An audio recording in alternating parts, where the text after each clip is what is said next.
ये सच है, डिस्कवरीज हुई क्योंकि किसी ने क्यूरियस होकर सवाल पूछा और उसका जवाब ढूंढा गया। पर सारी डिस्कवरीज जानबूझकर नहीं की गई, उनमें से कुछ एक्सीडेंट से हुई हैं। बोले तो गलती से मिस्टेक हो गया। वेलकम टू क्यूरियस बनती, बजाओ अपने ज्ञान की घंटे। आज हम जानेंगे टॉप 10 एक्सीडेंटल इन्वेंशंस के बारे में। Number 1, potato chips. पटैटो नहीं, पटेटो।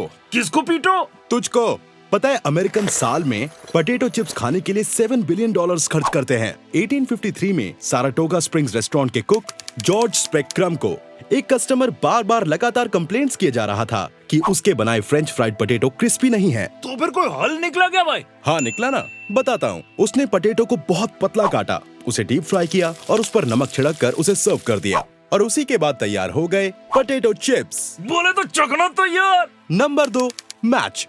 1826 में वॉकर अपनी लेबोरेटरी में कुछ केमिकल्स को स्टर और मिक्स कर रहे थे। तभी अचानक उन्होंने अपनी मिक्सिंग स्टिक पर ड्राइड क्लम्प जमा हुआ देखा। उन्होंने उसे निकालना चाहा, लेकिन अचानक उसमें आग लग गई। उसके बाद उन्होंने फ्रिक्शन लाइट्स को अपनी फार्मेसी में बेचना शुरू किया और तभी से किसी की जिंदगी में तीली मारने की प्रथा चालू हो गई। गलत बात नहीं सर्किट, मेरा मतलब है मैच मेकिंग चालू हो गया। आगे बढ़ते हैं। Number 3, post it note. 1968 में स्पेंसर सिल्वर नाम की कंपनी 3M के लिए काम करने वाले एक स्पेंसर सिल्वर को लो टैग गोंद का आइडिया आया, जो चीजों पर तो आसानी से चिपक जाएगा लेकिन निकालते वक्त फटेगा नहीं। शॉर्ट लिव्ड रिलेशनशिप, मर्जी चिपको मर्जी टपको। पता है, ऐसा गोंद बनाने के लिए उसने कई प्रैक्टिकल एप्लीकेशंस पर काम किया पर बात नहीं बनी। पर उसके कलीग आर्ट ट्राई को लो एडहेसिव बुकमार्क बनाने का आइडिया आया और तब जन्म हुआ पोस्ट इट नोट का। भाई जिसको पैसा नहीं देने का ना, उसको इसी का नोट चिपकाते। Number 4, play dough. Noah McVicker ने एक ऐसी चीज बनाई जिसमें इस्तेमाल हुआ water, flower, salt, boric acid और मिनरल ऑयल। मतलब हींग लगा ना फिटकरी रंग चोखा। हाँ, और ये रंगीन भी है। असल में उसने जो स्मेली गुई चीज बनाई जिससे बच्चे खेलते आए हैं, वो असल में वॉलपेपर क्लीनर के हिसाब से बनाया गया था। क्लियो मैकविकर ने उसी से एक और आविष्कार किया जिसे कहते हैं मॉडलिंग क्ले। बोले तो आविष्कार पे आविष्कार। नंबर 5 पे माइक्रोवेव। 1940s में यूएस कंपनी रेथियन जब रडार डिफेंस में मैग्नेट्रॉन ट्यूब्स बना रही थी, तब इंजीनियर पर्सी स्पेंस ने देखा कि मैग्नेट्रॉन से निकल रही रेडिएशन से उसकी कैंडी पिघल रही है। भाई रेडिएशन के हाइड्रेशन के फ्रस्ट्रेशन से कैंडी ने डिप्रेशन में आकर अपना फॉर्मेशन ही चेंज कर डाला। वाह मेरे सर्किट। 1967 में उसी की कंपनी ने पहले होम माइक्रोवेव डिस्ट्रीब्यूट किया। सर्किट तेरा लकी नंबर आ गया 6, वेलक्रो। 1941 स्विट्जरलैंड में एक इंजीनियर जॉर्ज डे मेस्ट्रल शिकार पर थे। जॉर्ज डे मेस्ट्रल भाई? बिल्कुल सही बोला। और बर्ड्स जब उनके डॉग और उनकी पैंट से चिपकता तो वो गुस्सा हो जाते। उन बर्ड्स को निकालने में बहुत समय लगता था। फिर उन्होंने देखा कि बर्ड्स किसी भी लूप जैसे आकार वाली चीज पर चिपकता है। बिजली आप उनको भी यही बोलती है, चिपकू। बिल्कुल सही बोलती है। फिर बर्ड से बनाया गया वेलक्रो और उसके दूसरे हिस्से को कहते हैं क्रोशे। फिर 1955 में उसे फॉर्मली पेटेंट किया गया। Number 7, the pacemaker. 1950s में विल्सन ग्रेट बैच नेवी छोड़कर एक मेडिकल रिसर्चर बन गए। उन दिनों वो हार्ट साउंड्स को रिकॉर्ड करने के लिए ऑस्किलेटर्स बना रहे थे। तब उन्होंने गलती से रॉन्ग रेसिस्टर बाहर निकाला। डिवाइस को रीअसेंबल करने के बाद उन्हें पता चला कि वो रिदमिक पल्स छोड़ रहे हैं। भाई साइंटिस्ट लोग करे तो इन्वेंशन, अपन करे तो रॉन्ग इंटेंशन। तू रॉन्ग चीजें करता ही क्यों है रे? बाद में उन्हें महसूस हुआ कि ये एक्सीडेंटल इन्वेंशन ह्यूमन हार्ट को रेगुलेट कर सकता है। भाई 8 नंबर पे गन पाउडर।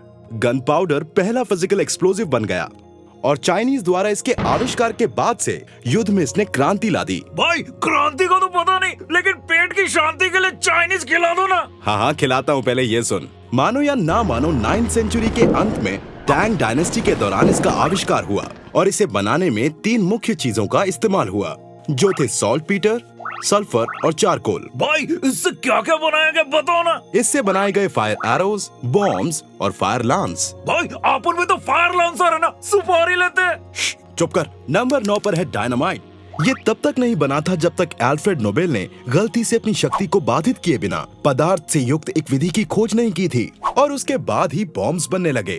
तो ये थी डायनामाइट की खोज।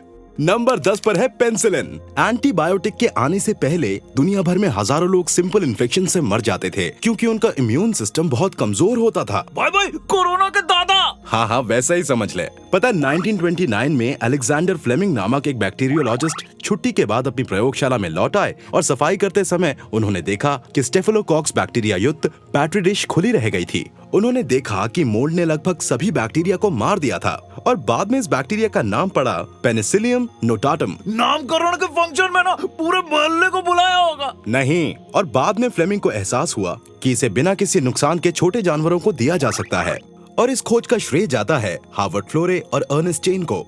1945 में इसके लिए 3 लोगों को नोबेल पुरस्कार भी दिया गया। तो यही थे टॉप 10 एक्सीडेंटल इन्वेंशंस। इंसान का स्पीड के साथ हमेशा एक एडिक्शन रहा है।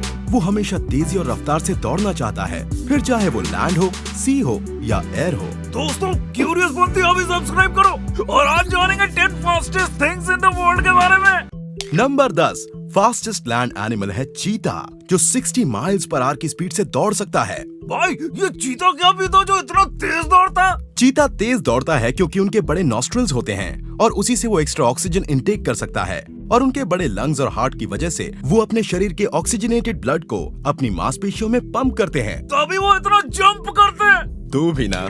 नंबर 9 पेरेग्रिन फाल्कन, जिसे डक हॉक भी कहते हैं, और वो 240 माइल्स पर आवर की स्पीड से उड़ता है, और वो आसमान का सबसे तेज उड़ने वाला पक्षी है। भाई, iron man, Superman, Batman, Spiderman सबने इसी से ट्रेनिंग ली होगी, है ना? वैसे तेरी बात में दम तो है। आलू भी है, दम आलू। नंबर 8 बिल फिश, एपेक्स शिकारी मछली का एक ग्रुप, जिसे उसकी लंबी तलवार जैसी चोंच के कारण बिल फिश कहा जाता है। भाई, इस बिल का दिल कितना बड़ा होगा? दिल का तो पता नहीं, पर इनकी और भी प्रजातियां हैं। सेल मार्लिन और स्वॉर्ड फिश, ये 16 फीट तक बढ़ सकती हैं। और ये छलांग मारती है 50 किलोमीटर प्रति घंटे की रफ्तार से, और तैरती है 80 mph पर। नंबर 7 ब्लैकबर्ड SR-71, ये मिसाइल 1976 में 2193 मील प्रति घंटे की स्पीड पर पहुंच गया था। ब्लैकबर्ड पर करीब 4000 मिसाइलों से हमला किया गया। क्या हुआ भाई फिर? सारे चूक गए। भाई, जो मिसाइल कायम करेगा उसको मिसाइल कैसे लगेगी? क्या बात है सर्किट, तू भी इंटेलिजेंट हो रहा है।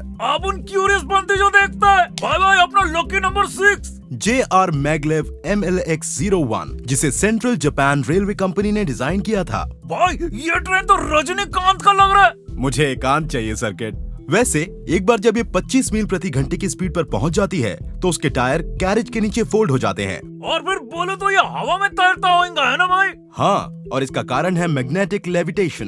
अप्रैल 2015 में सुपर कंडक्टिंग मैग्नेट के इस्तेमाल से ये 375 मील प्रति घंटे की स्पीड से दौड़ रही थी। Number 5 the fattest car. Fattest नहीं, फास्टेस्ट कार, जो है बुगाटी शिरॉन, जिसकी कीमत $2.7 मिलियन है, और ये 278 माइल्स पर आवर की स्पीड से दौड़ सकती है। भाई, 2.7 मिलियन, इतने में अपन कितने स्कूटर खरीद सकते हैं? 2 स्कूटर पे ही रहे। लेकिन अब ये रिकॉर्ड कर्निगसेग अगेरा के नाम है, जिसकी कीमत है $2.1 मिलियन और स्पीड बुगाटी से ज्यादा है, यानी 284 माइल्स पर आवर। भाई, तो बुगाटी गाता होगा, अगेरा तुम ना होते तो हम ना रोते। नंबर 4 जब आप तेज हवाओं के बारे में सोचते हैं तो आपको तूफान या बवंडर याद आता होगा। भाई, दोनों में व्हाट इज द डिफरेंस? बताता हूँ। बवंडर जमीन पर ट्रैवल करता है और तूफान पानी पर ट्रैवल करता है। और मैं मुंबई लोकल में। बवंडर में छोटे डायमीटर्स होते हैं, लेकिन तूफान की तुलना में विंड स्पीड ज्यादा होती है। और मई 1999 में अमेरिका के ओक्लाहोमा में ऐसा ही तूफान आया था। और इस बवंडर ने सारे होमा का ओखला पोखला कर दिया। क्या यार, तू कुछ भी बोलता है। पता, एक टॉर्नेडो था ब्रिज क्रीक मूर, जिसकी स्पीड 200 माइल्स पर आवर थी। भाई, ये बवंडर शवंडर को कोई काम दाम नहीं है क्या? हाँ, तेरी तरह वेल्ला है। Number 3 fastest computer. बोले तो चाचा चौधरी। नहीं, टियानी 2। ये 12.4 पीटाबाइट स्टोर कर सकता है, और इसमें 1.3 पीटाबाइट्स की मेमोरी है। भाई, ये पीटा तो कंप्यूटरों का चीता है। सही बोला, तभी तो ये 1000 टेराबाइट्स के बराबर है। भाई, बाइट का तो पता नहीं, लेकिन इसका मामला बहुत टाइट है। ये पक्किया 2 लेके आ रहे।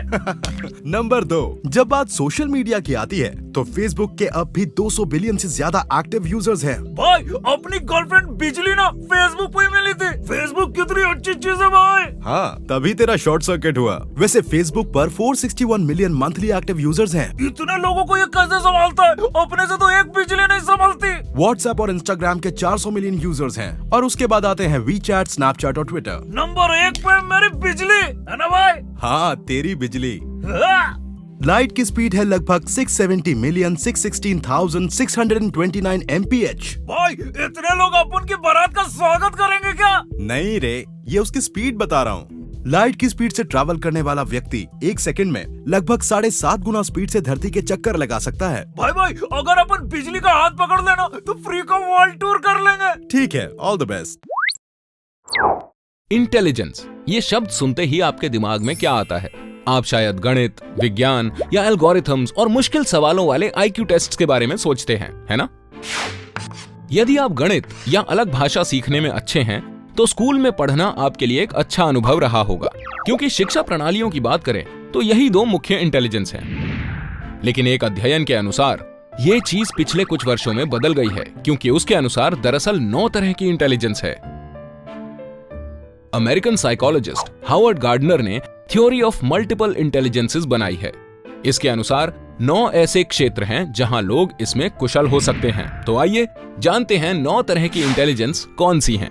पहले नंबर पर है नेचुरलिस्ट इंटेलिजेंस, यानी प्रकृतिवादी। जिन लोगों के पास उच्च प्रकृतिवादी बुद्धि होती है, वे प्रकृति में ज्यादा रुचि रखते हैं, पर्यावरण की खोज करते हैं और अन्य जीवित चीजों के बारे में सीखते हैं। ऐसे व्यक्ति अपने पर्यावरण में होने वाले छोटे छोटे से बदलाव को भी समझ लेते हैं। इन्हें वनस्पति विज्ञान, जीव विज्ञान और जूलॉजी जैसे विषयों में रुचि होती है। उन्हें कैंपिंग, गार्डनिंग, हाइकिंग और बाहर घूमने का शौक होता है।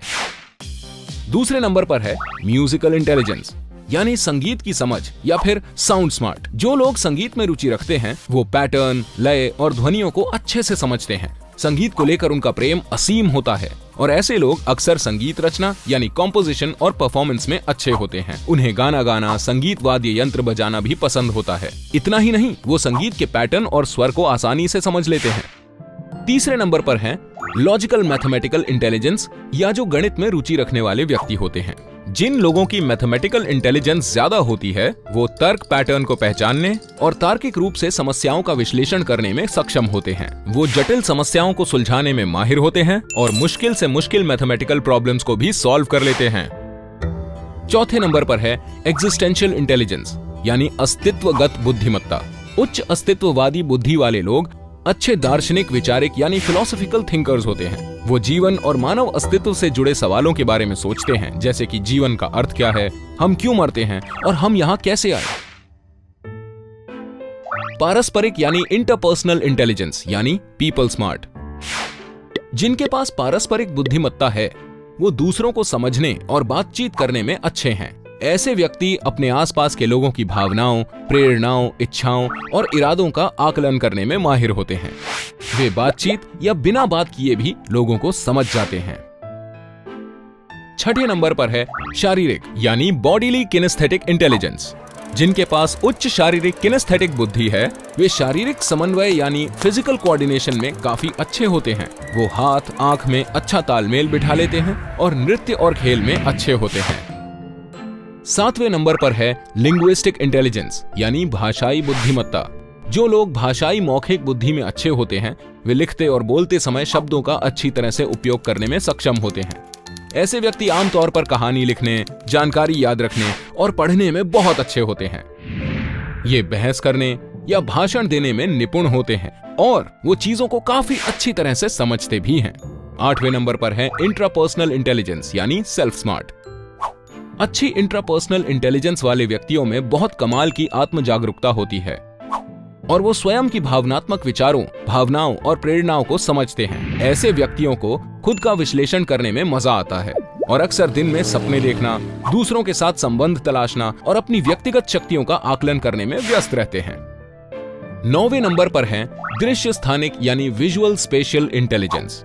ऐसे लोग आसानी से चीजों को विजुअलाइज कर लेते हैं, साथ ही उन्हें पैटर्न्स पहचानने में दिक्कत नहीं होती है।